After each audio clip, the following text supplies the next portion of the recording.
impossible task, isn't it? It's not impossible, but it's difficult. It always has been. It's at $9.20. Well, it's plus 15%. The task for both parties in this election has been to deflect attention. Labor from its record and the Coalition from its radical alternatives. The result has been an election campaign with more than its fair share of sideshows. Both sides have stumbled at times. When Keating walked into this cake shop to highlight the GST, the owner said he was more worried about payroll tax, which the Coalition promises to abolish. Such gaffes have raised questions about the effectiveness of the Labor campaign.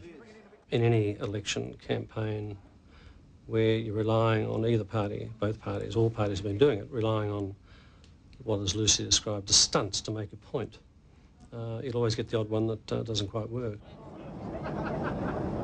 In the early weeks of the campaign, Labor struggled to gain the initiative.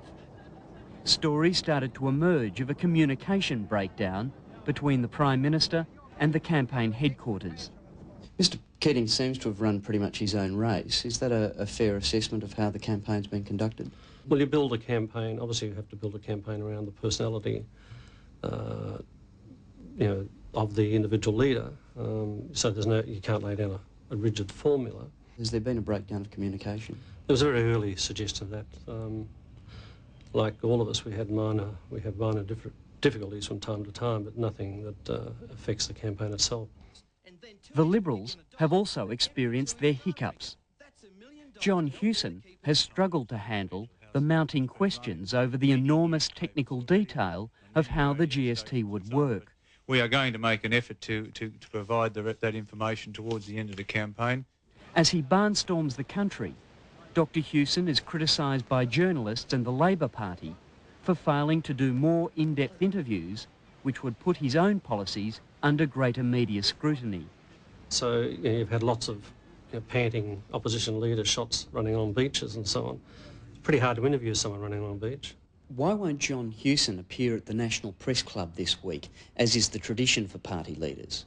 There would be no opposition leader in history who's had anywhere near the level of scrutiny of policies that John's had over the last 2 years. I mean, it's just a nonsense to suggest that because he doesn't front 2 days before the election at a press club with people he's been travelling with for 5 weeks who've had constant access to him to ask him questions. Only at doorstops, not at sit-down press conferences. Well, it's a very different forum. It's not a different forum. I mean, at a sit-down press club event, people get one question and no follow-up. 1,052,800 reasons. John Hewson prefers, as he describes it, to eyeball ordinary Australians in mass rallies. As a PR exercise, they have worked well for the opposition leader, showing him out among the people in contrast to the Prime Minister. For our purposes, it was very important to demonstrate the level of support for the program that we've got, to show John Hewson's capacity to relate to people, and we saw it as a very significant end to our campaign. 2 days from the election, both parties are still fighting for what they claim are the large number of voters who haven't made up their minds. The polls show the Coalition favourite to win office after 10 years on the opposition benches. And I get the catch of the series. But neither side is giving any indication that the election is a foregone conclusion. I think we can still win the election. I guess it depends on the polls that you read and which ones you choose to follow. They're all over the place. But there's been a consistent trend, I think, in all of them, of an improving position for us. We are looking forward to a win, but we're not taking anything for granted, and I think it will only succeed if we fight it right to the wire. That report from Don Greenlees, and now let me introduce our guests.